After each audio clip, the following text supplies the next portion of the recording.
Bonjour à toutes et à tous. Je m'appelle Dany et depuis très longtemps, je porte un intérêt tout particulier au monde de l'inexpliqué.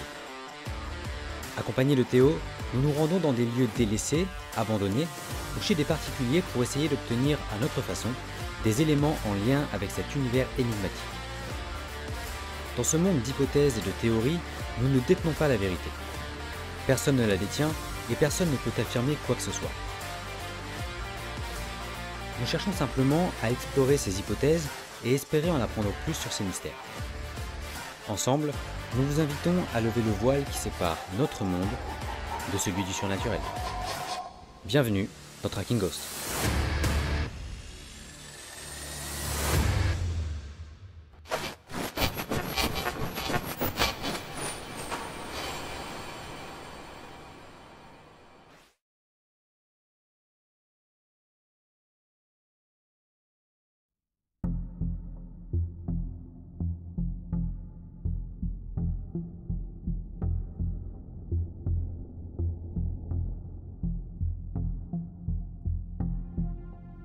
Si nous devions trouver des sentiments, des émotions pour définir ce que ce village abandonné nous évoque, nous parlerions de peur, d'angoisse. L'atmosphère est pesante, l'ambiance est inquiétante. Nous nous y sentons mal à l'aise, constamment sur nos gardes. Si cette peur s'avère irrationnelle, alors nous nageons en pleine psychose.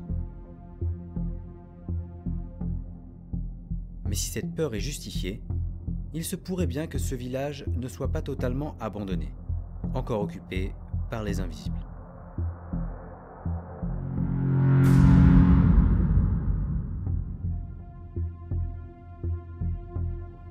Dans l'épisode précédent, nous avons fait le tour de tous les bâtiments du village.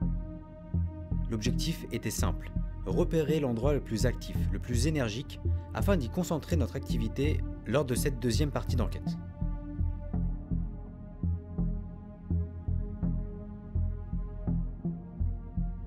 Il semblerait que l'hôpital soit l'épicentre de ce village. Des bruits de toutes parts, la sensation de ne pas être seul et surtout le ressenti d'une énergie puissante, circulant dans les couloirs glauques et inaccueillants du bâtiment. Cela reste une impression. Il est temps désormais de passer à l'action.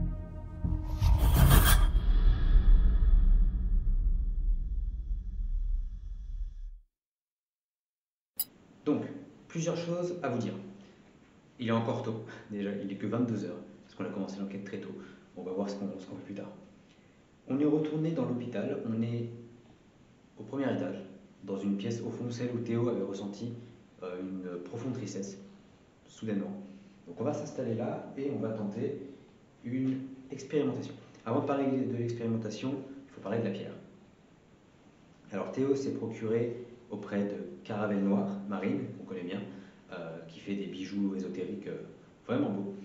Il s'est procuré un bracelet œil du tigre sur mesure et on a fait attention à l'aspect qu'avait la pierre avant l'enquête. C'était assez foncé. Et là, on va vous montrer, c'est très clair. Enfin, c'est clair, ça s'est éclairci, la pierre s'est éclaircie. Donc je pense qu'elle a agi, en tout cas c'est comme ça, enfin, c'est ce qu'on dit en tout cas. On monte la pierre ou pas? Oui. Ouais, vas-y. Alors vous n'aurez pas vraiment d'outil, enfin de comparaison du coup parce que vous ne l'avez pas vu au début. On va arriver. Bien, peut-être.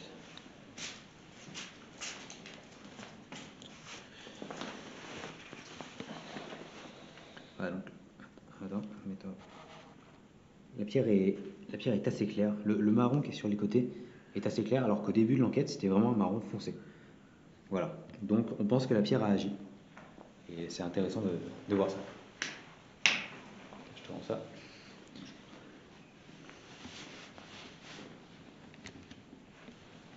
Alors, également, ça nous permet d'introduire notre, entre guillemets, partenariat avec Marine, Caravelle Noire. C'est avec elle, c'est auprès d'elle qu'on va se procurer toutes les pierres qui pourraient éventuellement nous défendre, nous protéger lors des enquêtes. Ensuite, l'expérimentation. Alors, ça ne va pas plaire à tout le monde. Vous voyez mon téléphone, il est là. Ça ne va pas plaire à tout le monde, ça va se passer sur le téléphone. Alors, ce n'est pas une application Une application, vous savez, des applications arnaques, chasseurs de fantômes, détectent les fantômes et tout. Ce n'est pas ça. On va tout simplement utiliser une application de transcription audio. Donc c'est tout simple, c'est comme le Siri ou Google, on dit, on parle, et puis ça capte ce qu'on dit et ça l'écrit. On a fait des tests, c'est très précis. C'est-à-dire que quand on claque des doigts, ça marque claquement de doigts. Quand on fait des bruits comme ba ba ba, ça marque pas. Par contre, ça reconnaît vraiment les mots et ça marque exactement ce qu'on dit. Du coup, on va tenter ça. Évidemment, c'est une expérimentation, ce n'est pas à prendre au pied de la lettre, c'est pour essayer. Tout simplement, j'ai vu ça chez quelqu'un, je ne saurais pas dire qui, j'ai oublié leur nom. Mais en tout cas, c'est un truc à tester. On va mettre le téléphone là, on va y aller, on va essayer.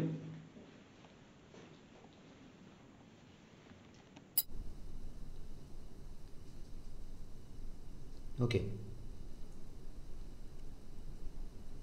Ça fonctionne très bien. Parfait. Alors, ça ne fonctionne pas très bien du coup, pareil. En tout cas, c'est pas là le but d'avoir des mots bien précis, c'est vraiment de... Bah, s'il y a quelque chose qui s'écrit pendant qu'on ne parle pas, là ce sera bizarre. J'ai fait beaucoup de tests, ça ne marche pas.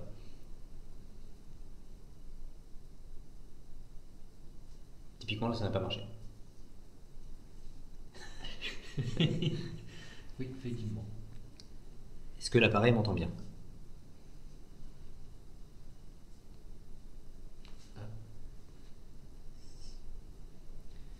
Allô? Hello. What's your name? Ah, voyons. Ah, oui. Ok, donc en fait il a une latence parce qu'on n'a pas de réseau ici. Je pense que c'est pour ça. Ok, bon. Pas si bien, il parle en cul en plus. Ouais.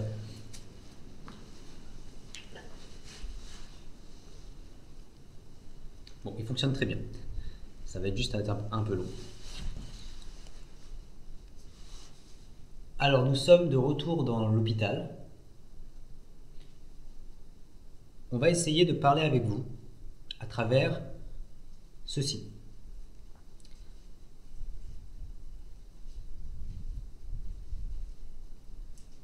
Il vous suffit, à vous finalement, d'essayer de parler dans cet appareil, dans ce téléphone.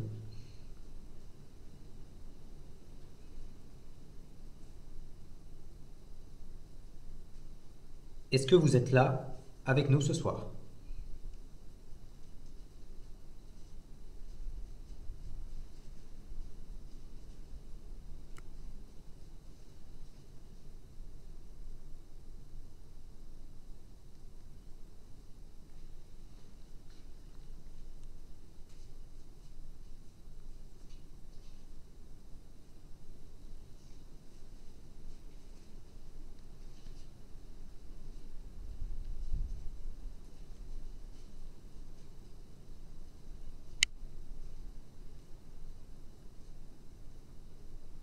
Allez-y, parlez. Parlez-nous. On va peut-être pouvoir vous entendre, entre guillemets. Guitare. Il a capté, je pense, c'est l'écho qui fait ça.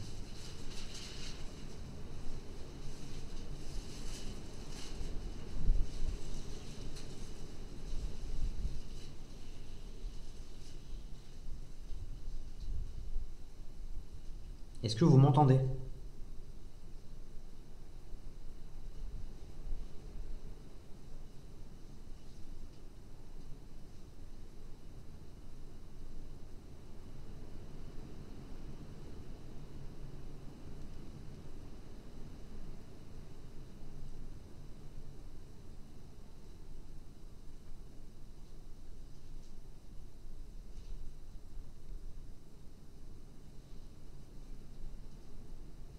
Comment vous appelez-vous?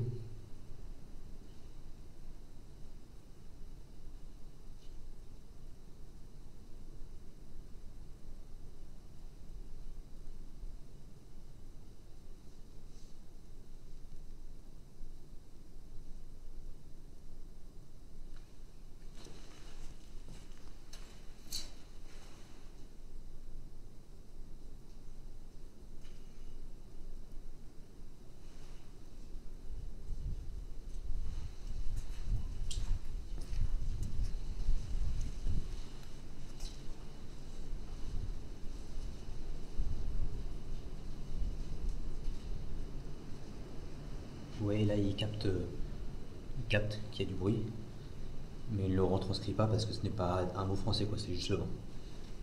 Ou les bruits de pas que j'ai fait.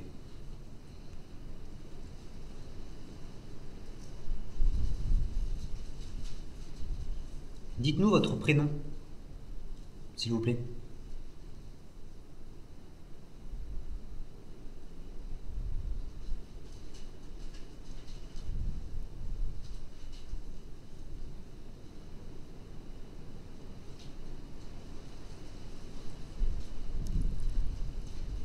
Ah, il capte le vent.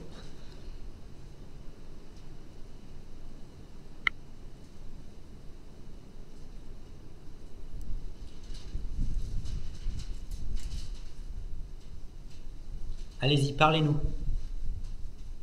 On vous écoute.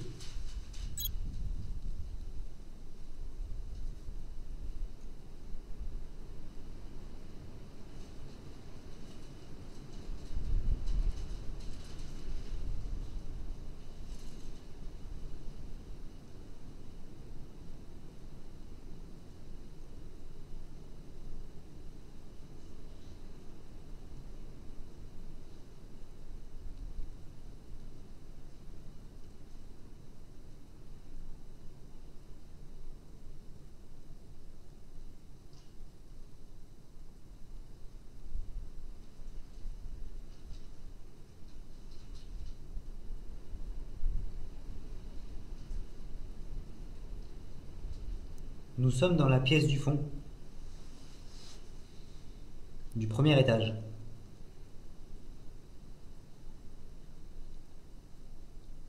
Je vous invite à nous rejoindre.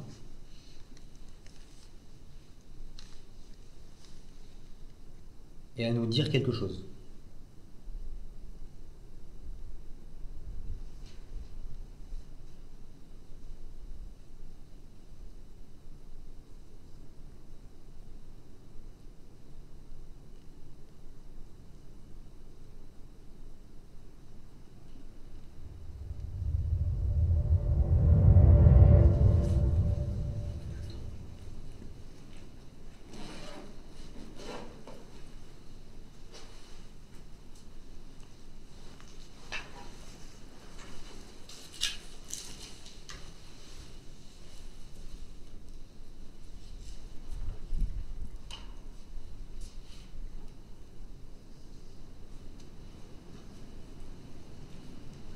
Pourquoi pas? Ouais. Il faut l'utiliser. Alors on a placé un détecteur de mouvement là-bas. Une lumière qui va s'éteindre bientôt et qui s'allumera dès que quelque chose passera devant. On va également utiliser la Spirit Box en même temps que l'application. La Spirit Box, il semblerait qu'ils connaissent. Et du coup, ils sont peut-être plus à l'aise.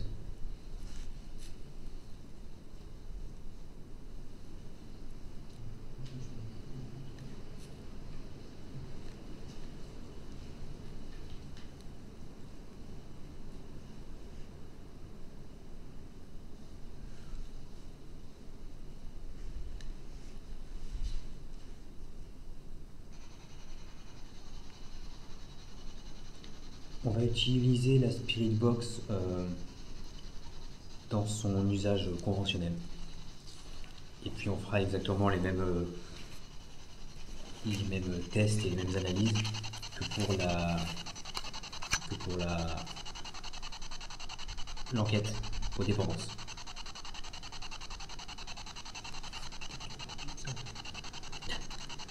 Pour la banquette. Pour la banquette, oui.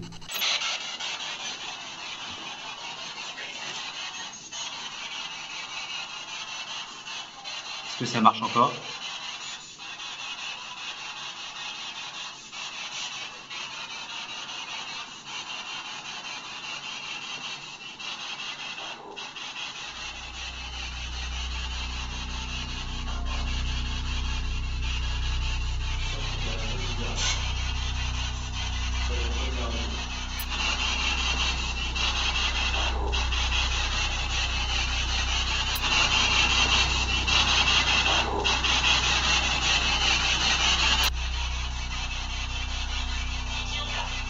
Ça c'est la radio. Oui, ça, c'est vrai. T'as vu quelle fréquence c'était? T'as vu quelle fréquence c'était?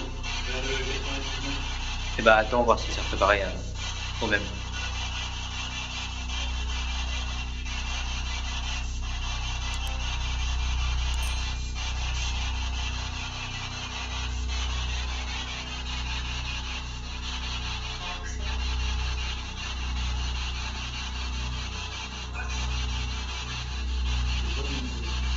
Ouais, mais il y a eu un bruit à la même fréquence.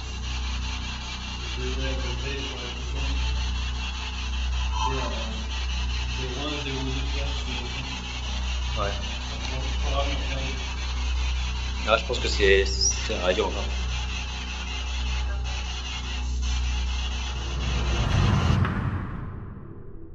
S'il y a bien une voix, un son à retenir de la séance de Spirit Box dans cette pièce, c'est celle-là. Une voix grave, rauque, qui sonne différemment des autres sons provenant de l'appareil. Ce que nous entendons, un halo, n'est que notre interprétation du bruit. Nombreux sont celles et ceux qui entendront tout autre chose, voire rien du tout. Dans tous les cas, nous en déduisons sur le moment qu'il s'agit de la radio. En écoutant à nouveau cette voix au montage, nous restons perplexes et nous nous permettons d'émettre quelques doutes vis-à-vis de cette hypothèse.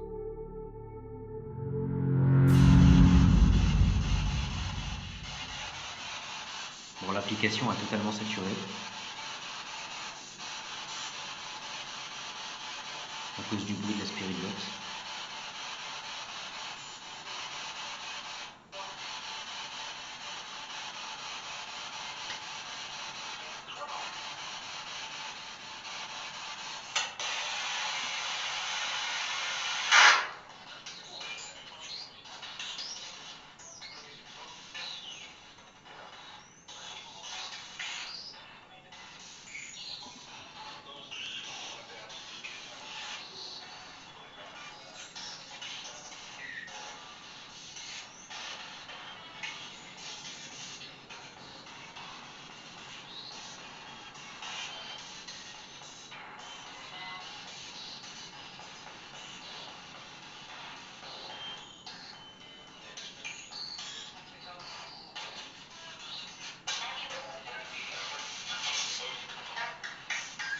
Est-ce que quelqu'un peut bien venir discuter avec nous? Ça marche avec toi?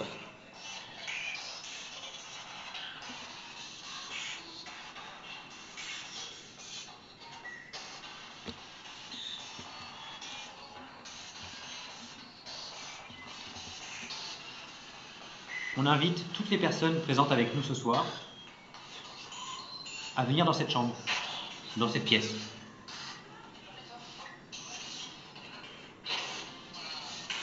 Vas-y, parle. De quoi? Dis quelque chose. Quelque chose?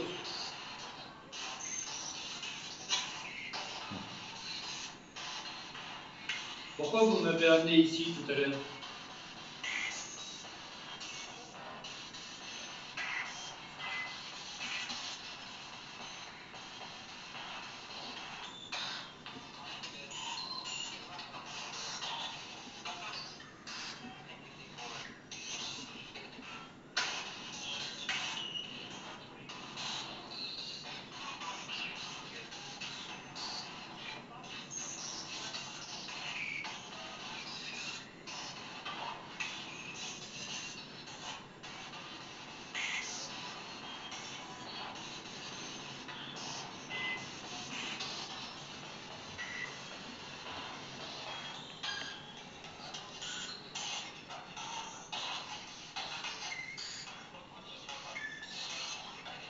Retourner sur les FM.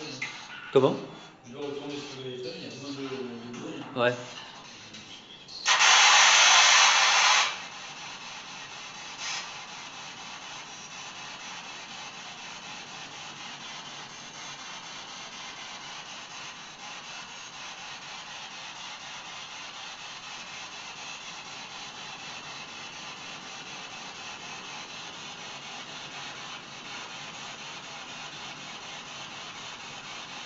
C'est l'autre protection qui vous dérange?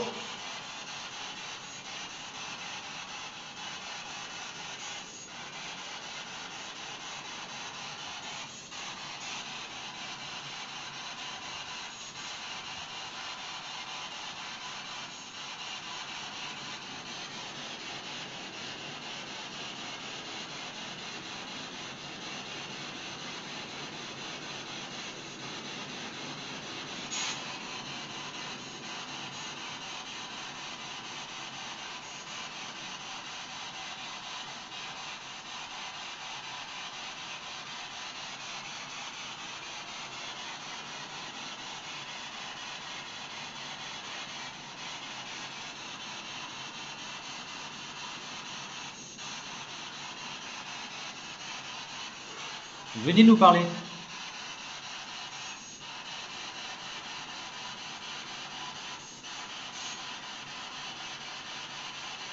N'ayez pas peur.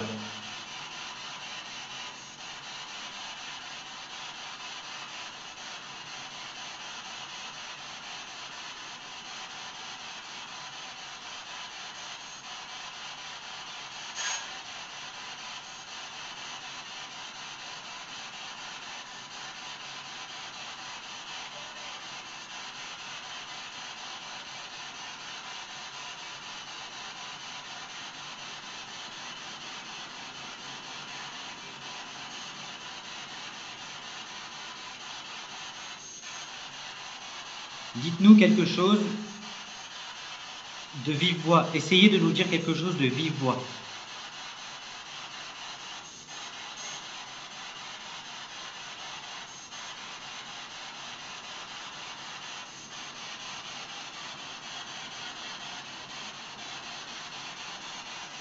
Essayez de le dire très fortement, à côté de cet appareil, à côté de ce téléphone. Essayez de le dire fortement.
Comment vous appelez-vous?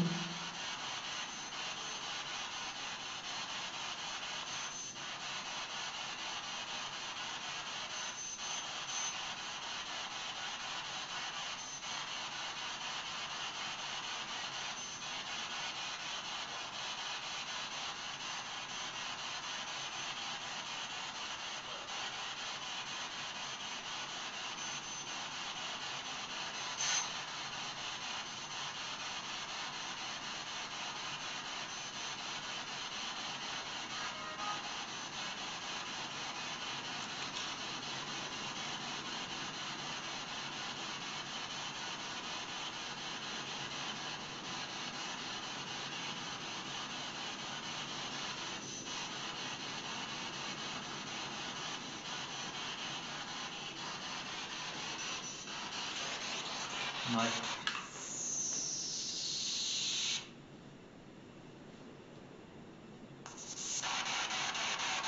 Qu'est-ce qui s'est passé? Alors, j'ai posé. What the fuck? C'est ça. Salut. Pas fait.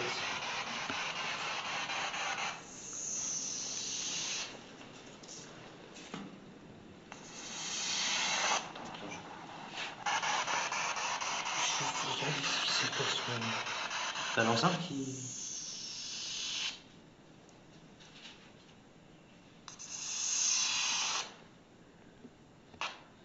C'est l'enceinte qui déconne? Là, elle est éteinte.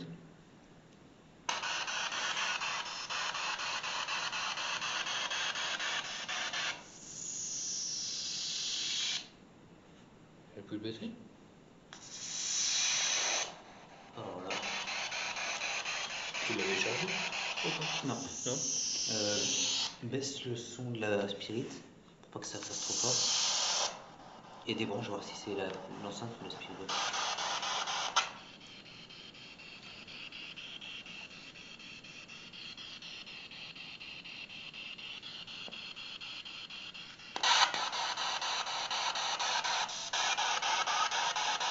Ouais. Ça, c'est l'enceinte. Bah franchement, je sais pas trop. Je sais pas sûr que c'est bien lancé. Bah, si t'enlèves l'enceinte et que ça fait le même bruit, c'est que c'est cadeau, mais j'ai pas eu l'impression que ça l'a fait. Bah, ça me fait pas le bruit. Ça fonctionne bien. Ouais.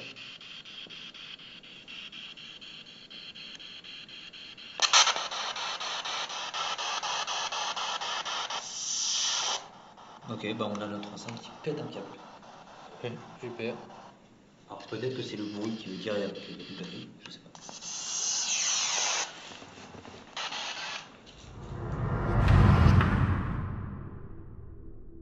En une dizaine d'enquêtes à notre actif, c'est la première fois que l'enceinte réagit de la sorte. Nous avons directement et logiquement pensé à la batterie. Cette dernière n'ayant pas été rechargée depuis des mois, il est fort possible qu'une fois à plat, elle provoque cet incident technique. Nous avons donc voulu vérifier cette hypothèse. Un mois après, alors que l'enceinte n'a toujours pas été rechargée et qu'elle est restée aux côtés de la Spirit Box dans notre caisse à matériel, je l'ai ressortie pour voir si le phénomène pouvait se reproduire. J'ai attendu, encore et encore, mais contrairement à ce soir d'enquête, tout a parfaitement bien fonctionné. Peut-être s'agissait-il en réalité d'un faux contact, d'un câble défaillant. J'ai aussi voulu tester cette hypothèse, et comme pour la première, il s'avère que ce n'est pas le câble qui provoquait ce bruit étrange. Mais alors qu'en est-il du froid ? Il est très probable que les basses températures de cette nuit-là aient temporairement altéré le bon fonctionnement de l'enceinte. Pour en être certain, j'ai posé la Spirit Box et l'enceinte dehors, en fin de soirée. Il faisait 8 degrés. Quelques heures après, quand les appareils étaient bien refroidis, je suis sorti pour les essayer, et là encore, ils ont très bien fonctionné. Nous n'irons pas jusqu'à dire que cet incident technique relève du paranormal. Par contre, il reste inexpliqué. Si vous avez une explication à nous apporter, nous sommes preneurs.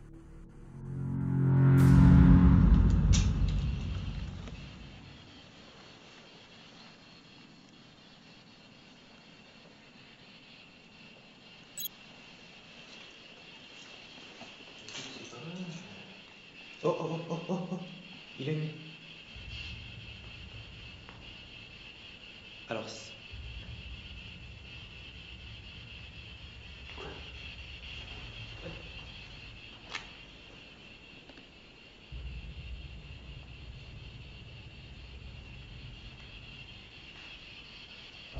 est-ce qu'un insecte peut l'allumer?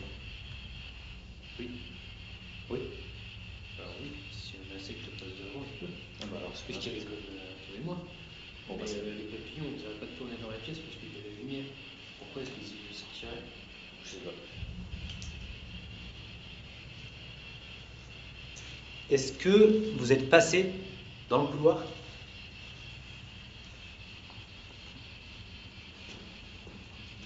C'est quoi? C'est moi? T'es passé là ici? Ouais. Ouais. Je viens de l'allumer en passant ici. Attends, vas-y, arrête ça. On va essayer.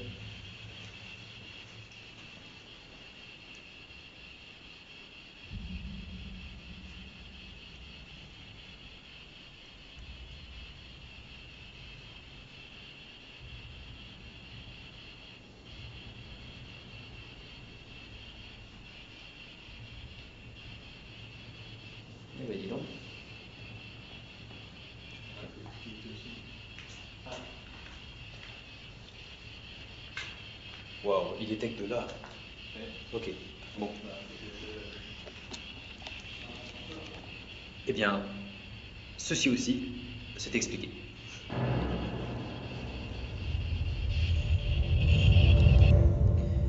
Alors, on a émis l'hypothèse que peut-être nos pierres, moi j'en ai 3 dans ma poche, Théo a son bracelet œil du tigre, peut-être que nos pierres empêchent une potentielle communication, peut-être que ça les repousse en nous protégeant trop, on ne sait pas trop. Dans tous les cas, on a décidé d'enlever nos protections. Donc on va les mettre dans le sac. Oui, ouais. oh, je vais la poser sur mes mains. Ok, on va les écarter de nous en tout cas, en espérant qu'elles ne fassent plus effet. Et que peut-être, en étant finalement sans défense, on puisse obtenir plus de résultats.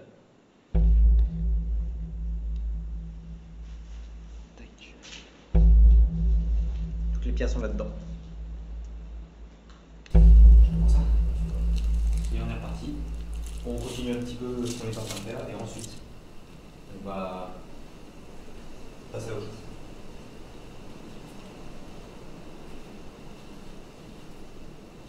Nous n'avons plus aucune protection sur nous. C'est le moment pour vous de vous manifester, de venir nous voir. Il est possible que ça vous facilite la tâche. Alors sautez sur l'occasion.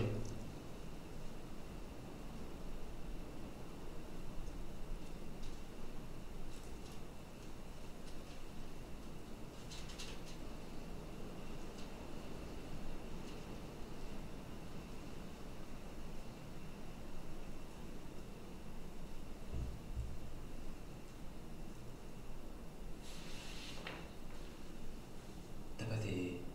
Oui, toi tu t'entends pas, ça fait un gros boum. Ah oui, c'est bien ce qui me semblait, ça fait un gros boom. Ça va.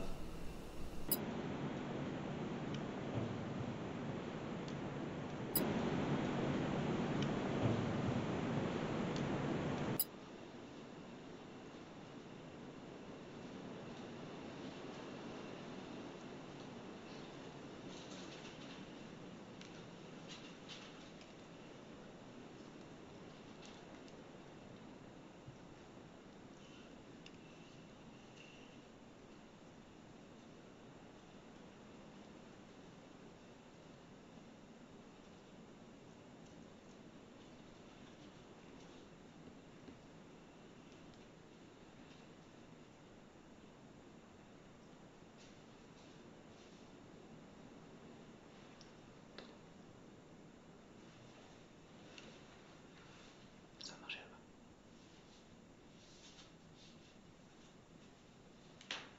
Ça marche pas, c'est pas vrai. Non, ça a marché vraiment. Ça a fait des pas, c'était pas ça. En tout cas, t'as entendu le boom. Le boom, mais je l'ai entendu, c'est sûr. Est-ce que c'est vous qui avez fait un gros bruit, qui avez tapé quelque part?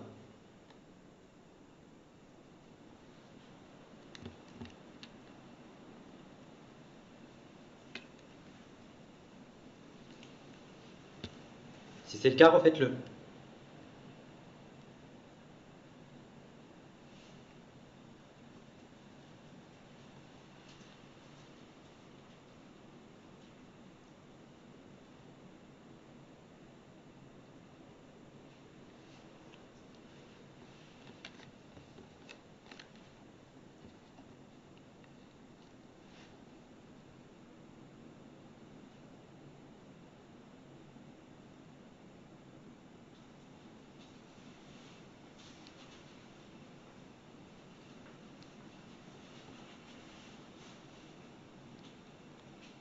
Alors c'est tout à fait possible que le gros bruit ait été provoqué par le vent. Encore une fois, beaucoup de ce qui va se passer ce soir pourrait être mis, pourrait être expliqué par le vent, je pense.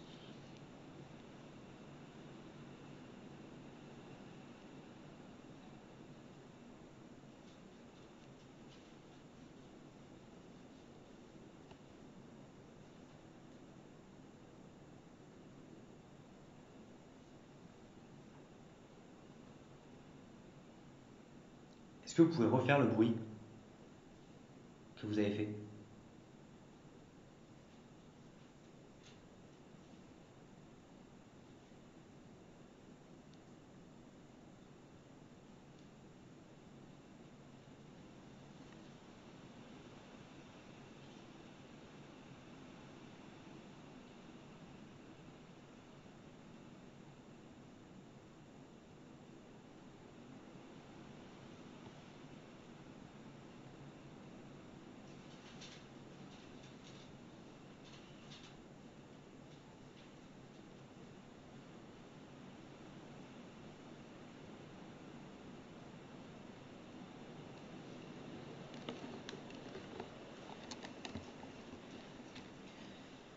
Euh, Ça, c'est quelque chose qui est beaucoup critiqué chez les enquêteurs.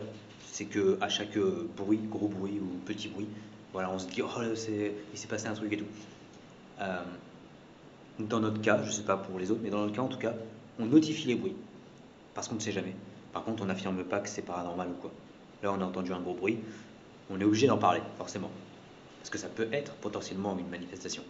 Mais c'est très probablement euh, explicable de manière rationnelle avec le vent, avec le bâtiment ou quoi que ce soit. Donc tous ces bruits-là, on est obligé d'en parler. Mais c'est pas pour autant qu'on les considère comme paranormaux, comme surnaturels.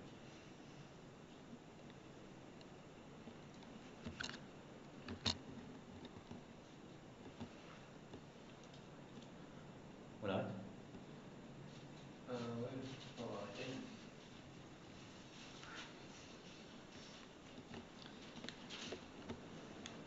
Bon, cette tentative avec cette application n'est pas fructueuse. Alors je sais pas si les enquêteurs chez qui j'ai vu cette scène où ils utilisent cette application, enfin cette application, ce genre d'application, justement, je sais pas si eux, ils ont utilisé une application différente de celle-là, certainement. Et peut-être que c'était une application qui générait des mots aléatoirement, qui était fait pour faire croire que c'est paranormal ou quoi. Je sais pas. Je me suis pas renseigné sur l'application qu'ils ont utilisée. Moi, j'ai pris la première, enfin celle qui est la mieux notée, et j'ai pris une application qui n'est pas destinée vraiment à la communication spirit, etc. Donc c'est sûrement pour ça que ça n'a pas fonctionné. Mais c'était à tester. Voilà. On va décider de ce qu'on fait par la suite. Et puis on revient vers vous une fois qu'on est paré.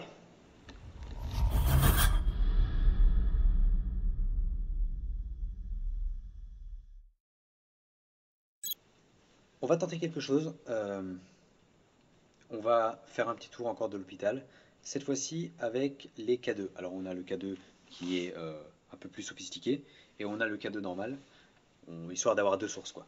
Évidemment, le K2, les K2 ne sont pas fiables, pardon. Du coup, il va falloir faire attention à tout ce qu'il y a autour. On est assez isolé, donc suffisamment isolé je pense. Les téléphones, on a veillé à les éteindre. Preuve en est. Enfin, le mien, voilà, le mien est éteint, Théo il a plus de batterie, donc comme ça c'est réglé. Et on va faire un tour comme ça. Ensuite, Théo aura les K2 et moi j'aurai. Attendez que je la trouve. Une boussole. Alors, pas n'importe quelle boussole. On peut considérer cette boussole comme un objet déclencheur. Les objets déclencheurs, c'est des objets pardon, qui sont forts, puissants et voilà, qui proviennent du passé et qui peuvent déclencher éventuellement quelque chose. Cette boussole, c'est une boussole allemande qui appartenait à un soldat allemand de la Seconde Guerre mondiale. Et du coup, ici, vous n'êtes pas sans savoir que le commandant Perrette soignait des blessés de guerre. Donc, il y a un lien assez fort entre cet objet et le lieu. Évidemment, la boussole, on l'utilise assez souvent, on espère pouvoir voir une fluctuation anormale. Donc moi j'aurai la boussole et Théo aura les K2 et on va se promener dans l'hôpital. On est bon? Tout ça en infrarouge. Donc je coupe et puis on passe en infrarouge et on est parti.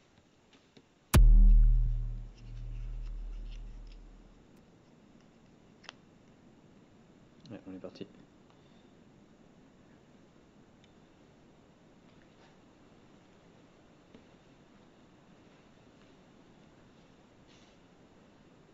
Du coup je vois pas trop où je vais.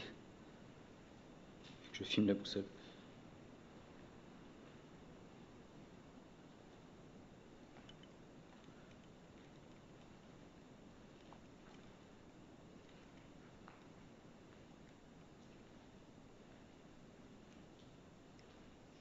Sinon...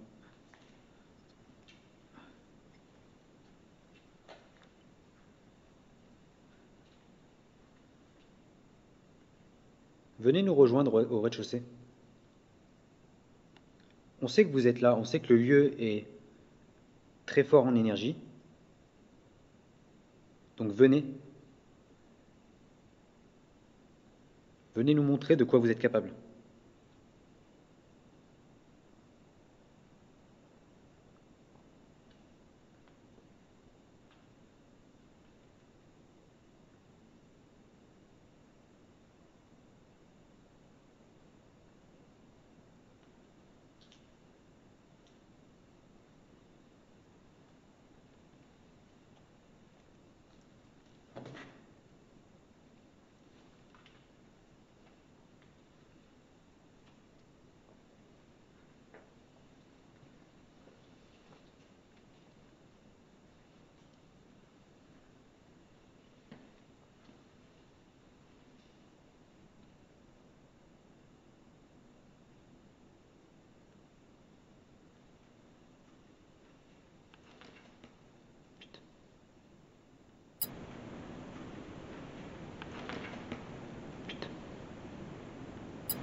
fait comme ça, un frottement.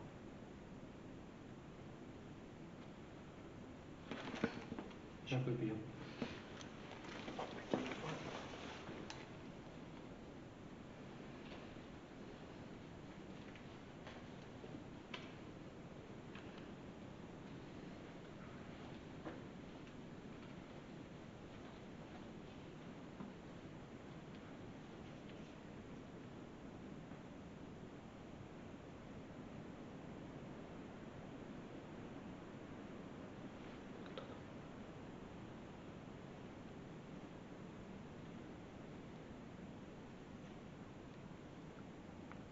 C'est peut-être encore le vent.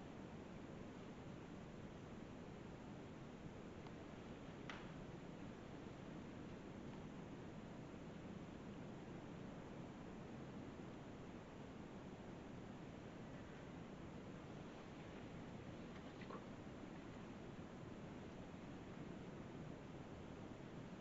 Il y a des gens, il y a des gens.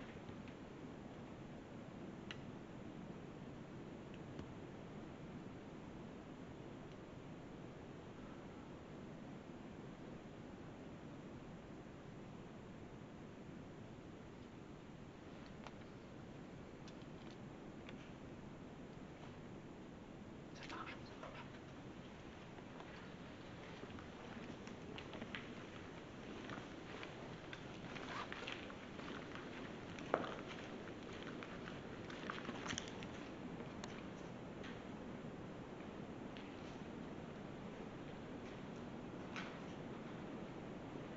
On a l'impression que ça marche là-bas au fond. Oh, purée, c'est pas possible. Soit on est encore en totale psychose.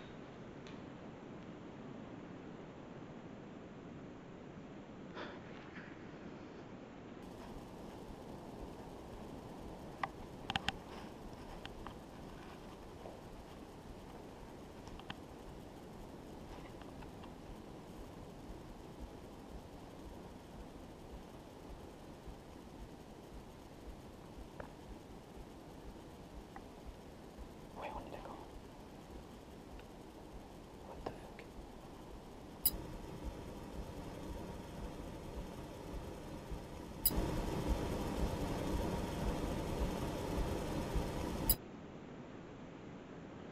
Change la boussole, on s'en fout. On s'en fout de la boussole. Là, il y a des boules trop bizarres.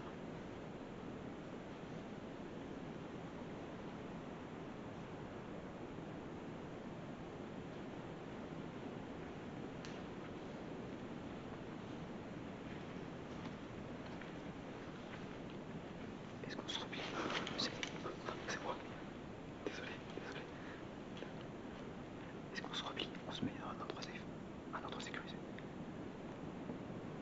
Moi, je t'avoue, je me chie dessus encore. Putain, c'est pas possible.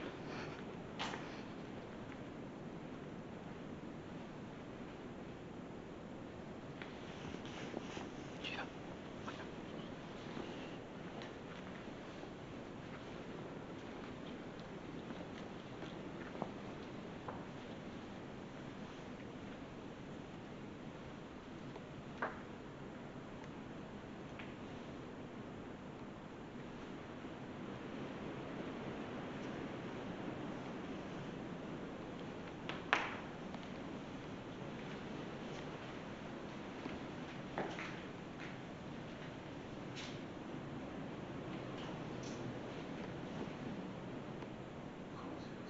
De quoi?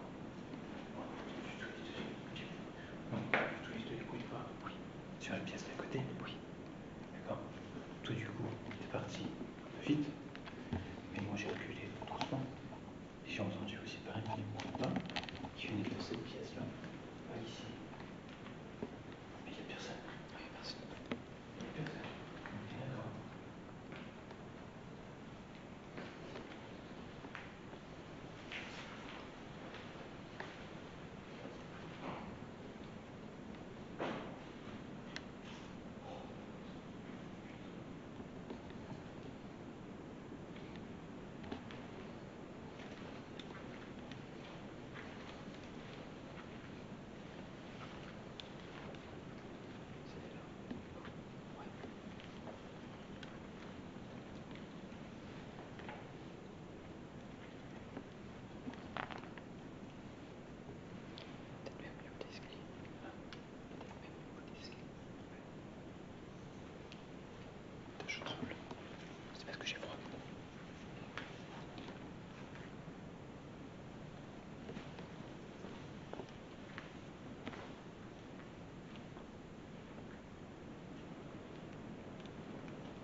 ça, t'es sûr? C'est ça.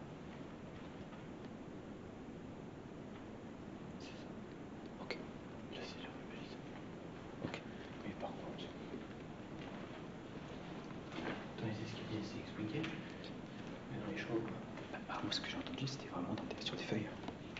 Sur des feuilles, oui. Après, il y a des feuilles là, dans les chevaux. Oui. Voilà. J'arrive à trouver. Là, il y a des feuilles. Oui. Et puis, c'est. Oui. Des bruits dans tous les sens, une tension palpable et une angoisse permanente. Nous avons l'impression de revivre ce que nous avons vécu lors de la première partie de cette enquête. Quand bien même nous avons entendu ce qui sonnait comme des bruits de pas, nous avons découvert que beaucoup des autres bruits ont été provoqués par les rubalises, s'agitant à cause du vent. Il reste néanmoins ce cri, très faible, provenant de la forêt. Sur le coup, ce bruit ne sonnait absolument pas comme celui d'un animal, mais vraiment comme le gémissement d'une femme, d'où notre réaction et notre agitation. Les choses commencent à s'accélérer dangereusement. Il est minuit passé, et peut-être que c'est à minuit que les choses deviennent un peu plus piquantes, que le lieu se réveille. On a entendu comme des cris, des gémissements de femmes au loin, donc c'était derrière l'hôpital, vers la droite. On va aller voir. Là, on entend des pas. On entend beaucoup de pas. Encore une fois, ça peut être un animal. Nous, on a l'impression que ça se joue de nous, que ça nous fait un petit peu peur parfois, par-ci par-là, ça nous fait peur. Et on a l'impression que ça s'amuse. C'est notre ressenti. Il vaut pas grand-chose, finalement. On va continuer, parce que là, les choses s'accélèrent. On va approfondir. D'abord, on va aller voir dehors. On est frigorifié. On est vraiment mort de froid. Mais on va poursuivre. On va aller voir au niveau du cri, dans la direction en tout cas. Et on verra ce que ça donne.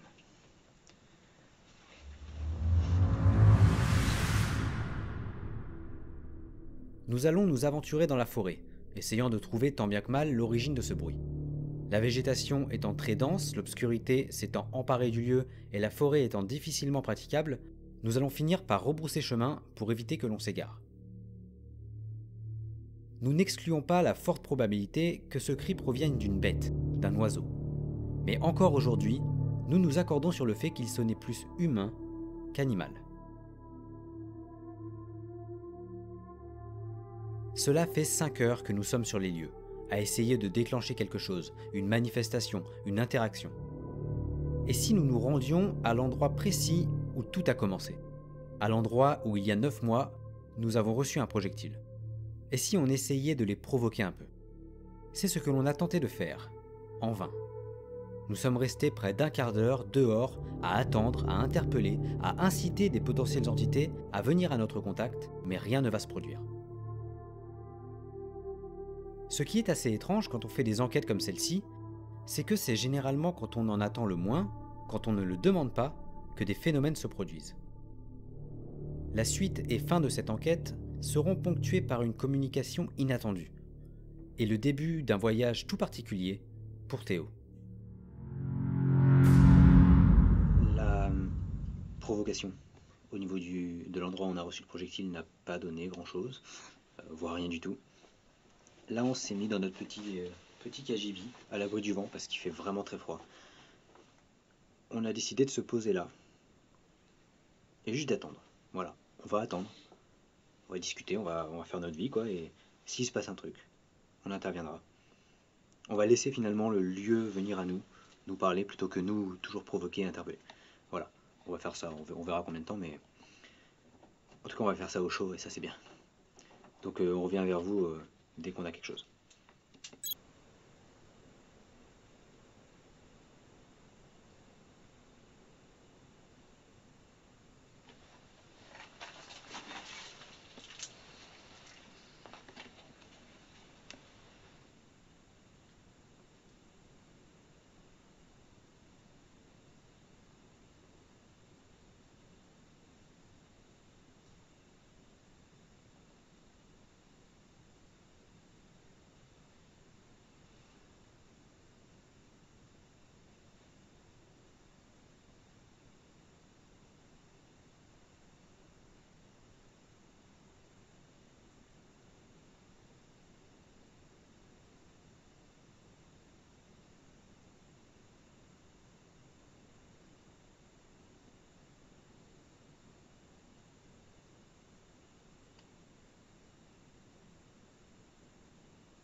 Ouais, ça je l'ai eu en vidéo.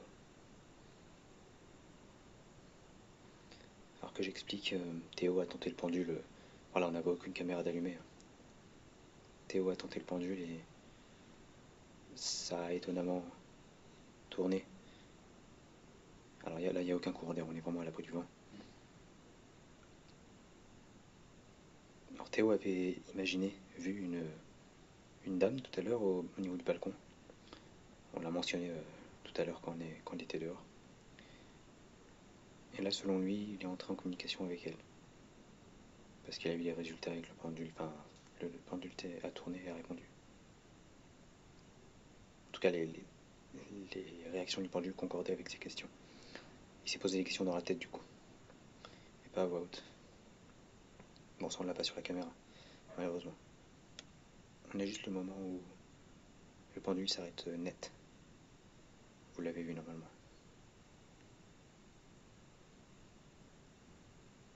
Il n'y a plus rien. Non.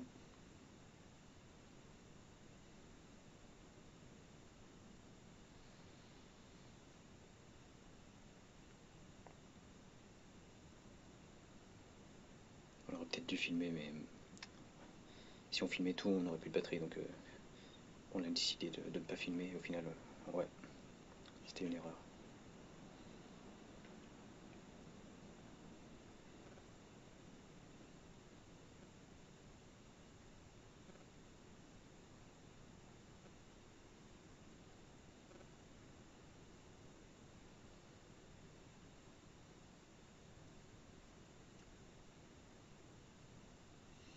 Compliqué. Là. Mm. Ça veut, mais ça veut pas. T'as vu, il vacille un peu, il Ouais. s'arrête, il vacille. Et pourtant, tu sais, bon, après, je sais pas si je bouge, mais moi, j'ai pas l'impression de bouger. Donc, Pas l'impression non plus. c'est marrant, c'est comme si on tirait. Ouais.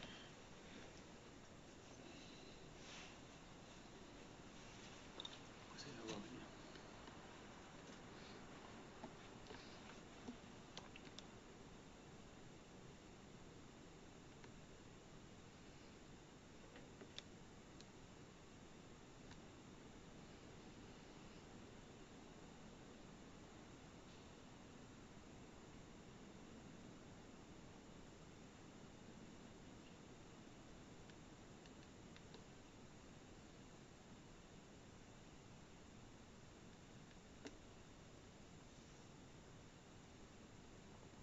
Ça tourne.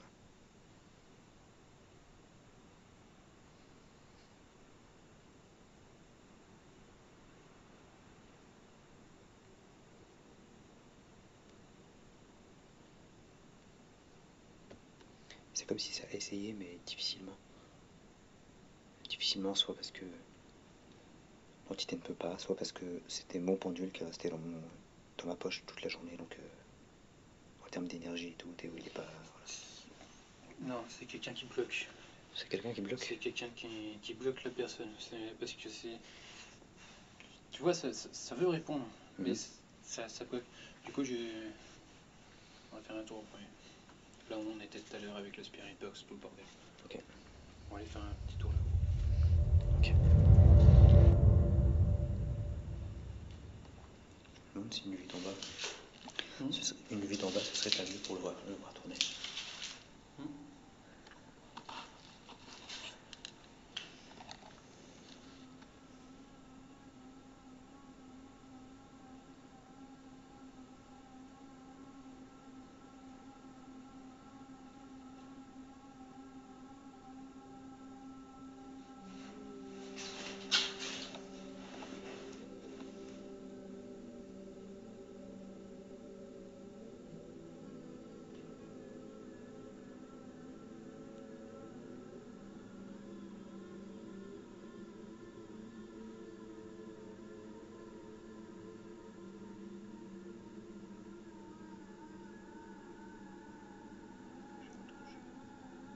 Ça se sent en danger.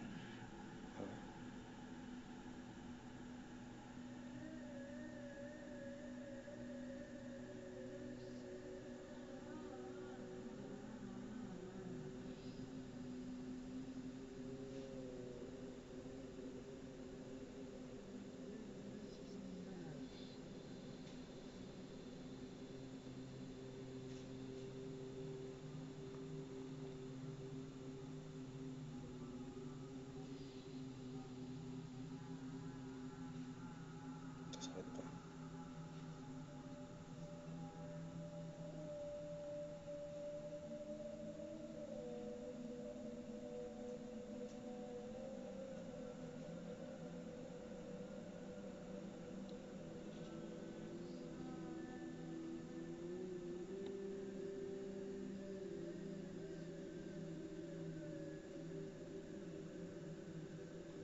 changer le sens, non?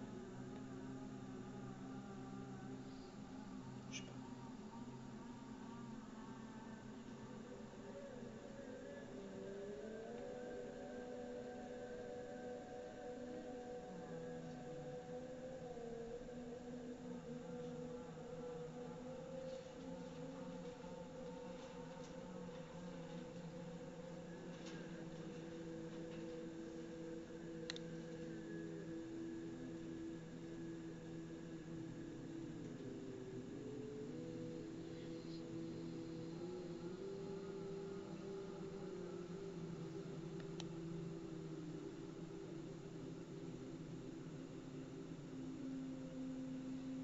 Un truc de dingue.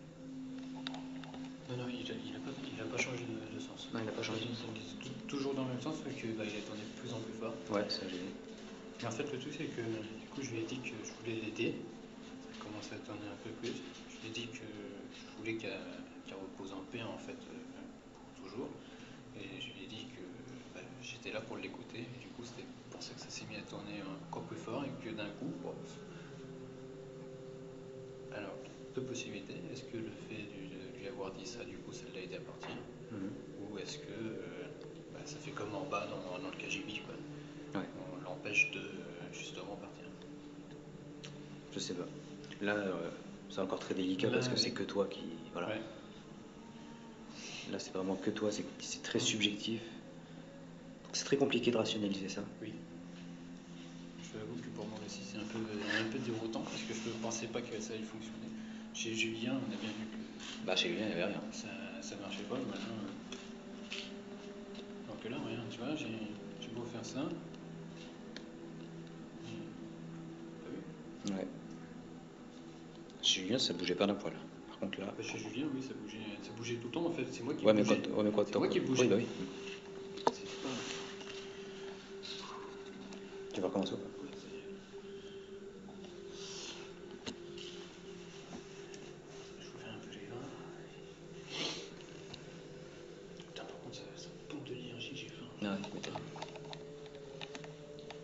tu vas voir, quand je vais avoir le mien, ça. est-ce que tu peux pas essayer de poser tes questions à vote? Je pense que. Je sais pas. Parce que. Du coup, on sait pas.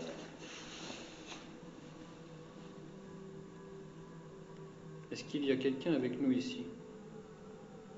Attends, je pars 4 secondes. Vas-y. Comme j'étais. Comme ça, au moins.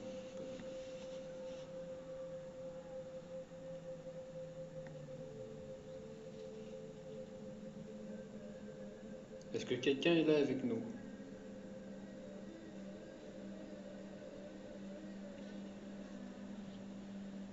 Ah oui, non, mais je comprends. Tu prends en fait, tu prends dans le mauvais sens. Truc. Ah, oui. Donc toi, en fait, ça fait non à la place de oui. Ouais, mais si j'inverse l'image, c'est bon. Tiens, regarde, il est d'accord avec moi. Êtes-vous un homme?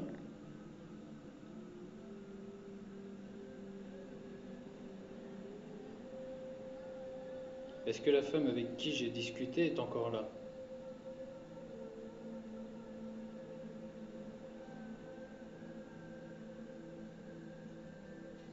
Oh, ça c'est direct arrêté. Et ça fait du non. Un petit non. Ah, c'est intéressant du coup parce que ça faisait un grand oui, ça s'arrête et ça change de sens totalement. Savez-vous où est-elle allée?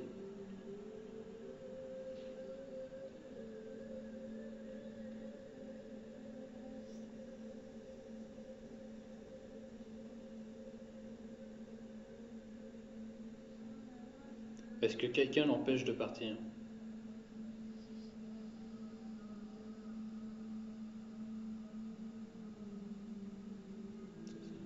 Ouais. Est-ce que c'est vous qui l'empêchez de partir?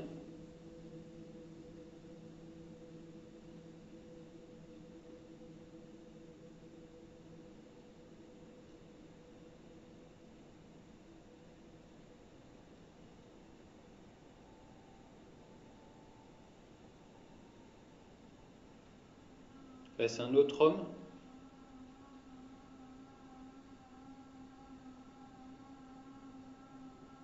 Est-ce que c'est une autre femme alors?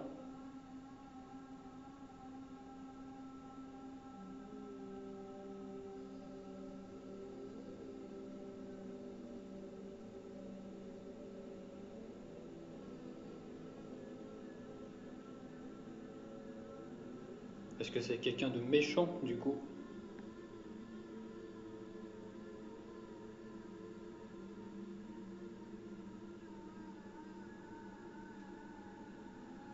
Non, c'est dit.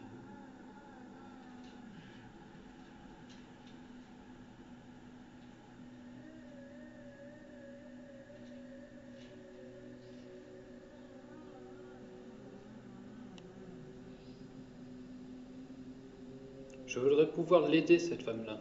Est-ce que vous pouvez m'aider à l'aider, justement?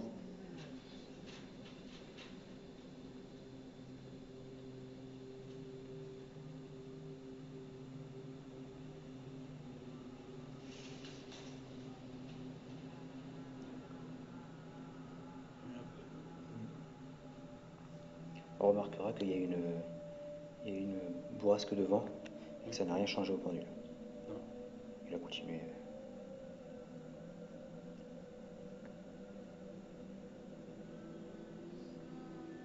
Est-ce que c'est un esprit plus fort que vous qui l'empêche de partir?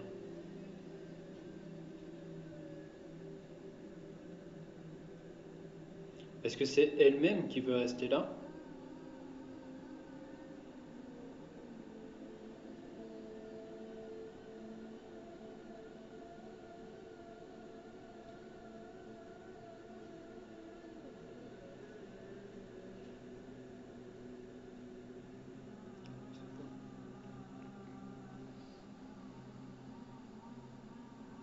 Est-ce que vous nous cachez quelque chose?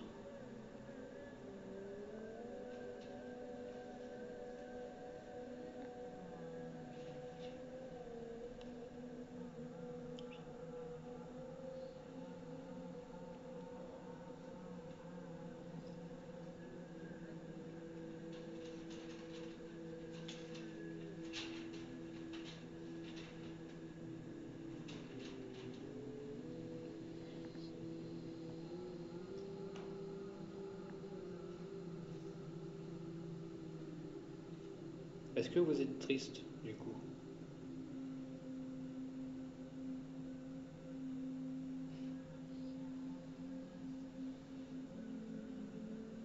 C'est comme si on me faisait une piqûre dans le bras droit.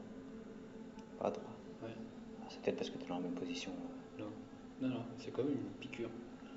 Piqûre. Est-ce que quelqu'un est actuellement en train de me faire une piqûre au bras?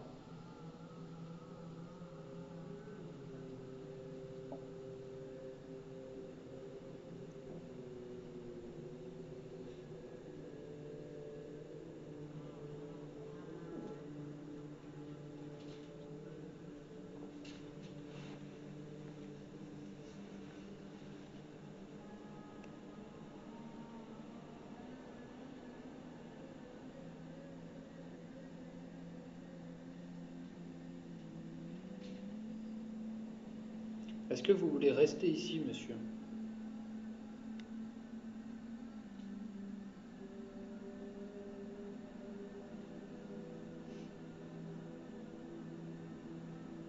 Vous vous sentez bien ici, du coup?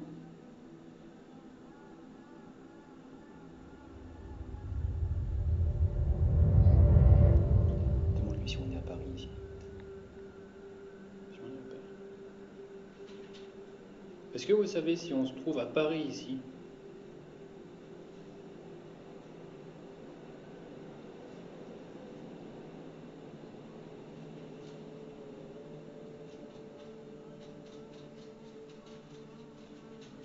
J'aurais voulu qu'il réponde non. Puis après, j'aurais demandé est-ce qu'on est aux pièces. Il est en train de changer.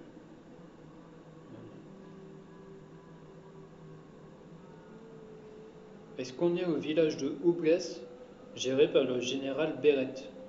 Perrette. Oui, Beret. Beret. P. Ah, P. Perrette. Pardon. Il sait où est-ce qu'on est.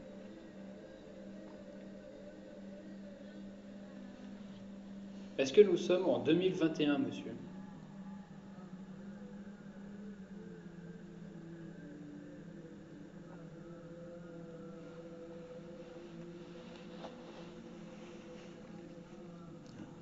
On est en 2021.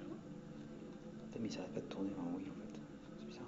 Ouais. On va essayer de trouver une question où on pourrait répondre.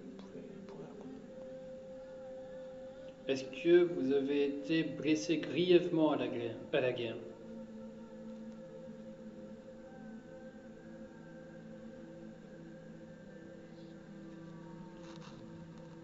Avez-vous participé à la construction de ce village?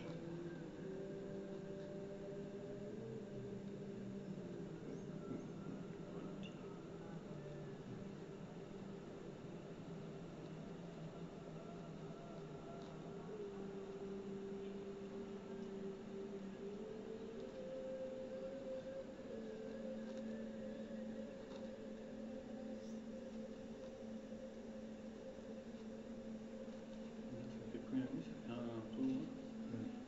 Il sait plus en fait. Est-ce que vous avez déjà participé à des pièces de théâtre?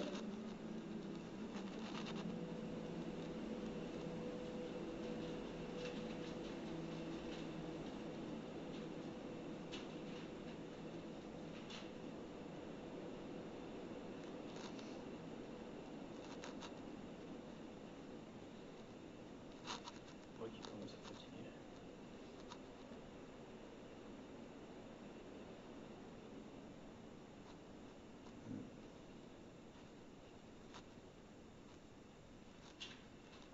Monsieur, je vous remercie en tout cas d'avoir communiqué avec nous. Ce fut un plaisir.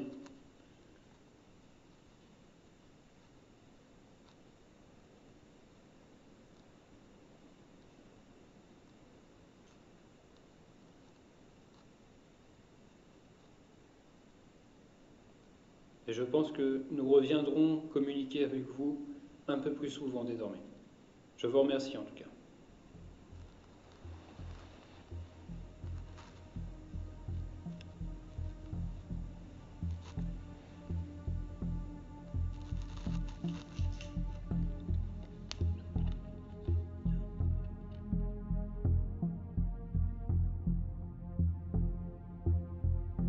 À quel moment commence la psychose?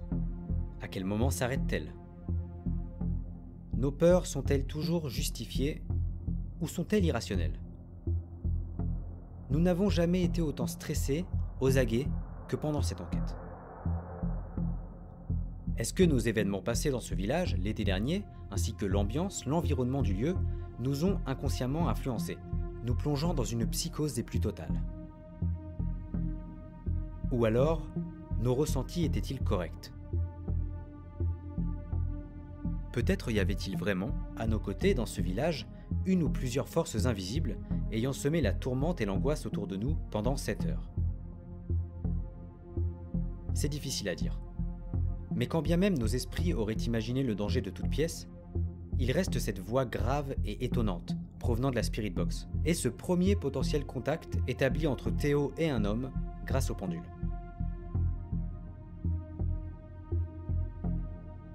L'esprit humain est complexe. L'imaginaire est sans limite. Il est donc primordial, quand on essaie de confronter rationnel et paranormal, de savoir faire la part des choses et d'être conscient qu'à certains moments, notre inconscient peut nous jouer des tours.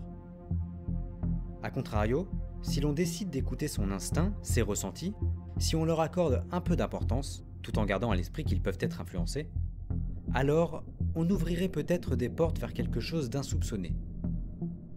C'est en tout cas ce qui est arrivé à Théo depuis notre visite dans ce village abandonné.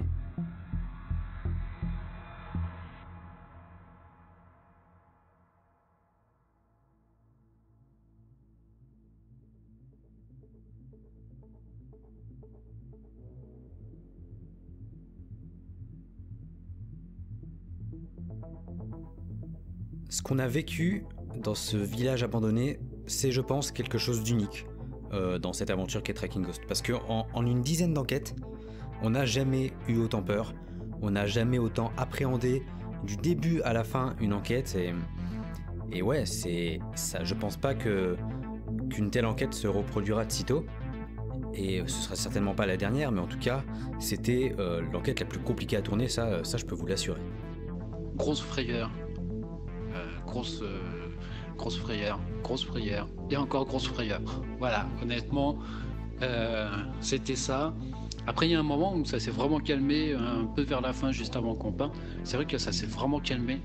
Maintenant, cette angoisse, est-ce qu'elle était rationnelle? Est-ce qu'elle était justifiée? Est-ce qu'elle était légitime? Ça, je ne sais pas. C'est sûrement en y retournant, en approfondissant des analyses et des recherches là-bas qu'on verra s'il y a vraiment quelque chose ou pas, ou si on a totalement imaginé tout ça. Par contre, il y a des choses qui restent en suspens et qui sont très intrigantes. La voix qu'on a entendue dans la Spirit Box, au milieu de toutes ces voix de radio, c'était certain, on captait la radio, il n'y avait aucun doute là-dessus. Par contre, cette voix, le halo, ça, j'avais pas le souvenir sur le moment que c'était aussi flippant, parce que vraiment, au montage, quand je l'ai entendu, c'était flippant. Et je sais pas ce que vous en pensez, mais c'est une voix très intrigante. Ce qui m'a aussi, durant cette enquête, fait un petit peu le plus palpiter, c'est le moment où je me suis assis en plein milieu de la grande pièce au premier étage et que j'ai eu l'envie d'aller dans cette chambre. Le deuxième coup, du coup, après, on est retourné dans cette fameuse chambre et là, ça a commencé un peu à trotter dans ma tête. Je me suis dit, il s'est peut-être passé un truc dans cette chambre. Enfin, on veut qu'il y ait quelque chose dans cette chambre. Et après, du coup, j'ai essayé le pendule. Et le pendule nous a encore une fois renvoyé dans cette fameuse chambre. Alors, c'est ma première expérience de pendule. Donc, en fait, je voudrais pas trop m'avancer là-dessus parce que c'est une première expérience. Donc moi je sais pas du tout comment réagir face à ça. Voilà. Moi-même, je me posais des questions dans ma tête et puis je voyais le pendule qui tournait alors que moi je ne bougeais pas du tout le bras. Enfin voilà. Là c'est vrai que oui. Et puis quand on sent qu'en fait, on sent qu'il y a quelque chose qui tire sur le pendule, qui tire vers le bas en fait sur le pendule. Et on a l'impression qu'on va nous l'arracher. Bon, moi là à l'heure actuelle. Pour le moment, je n'ai pas l'envie d'y retourner parce que pour moi, il y a quelque chose. On a fait un pas et du coup, pour moi, j'ai plus cette sensation de travail non terminé en fait. Je vais parler franchement comme ça, voilà, parce que j'arrive pas à trouver d'autres mots, mais donc pour l'instant, voilà. Pour moi, le village, il est fait, mais je ne dis pas non pour que un jour ou l'autre, on y retourne en tout cas.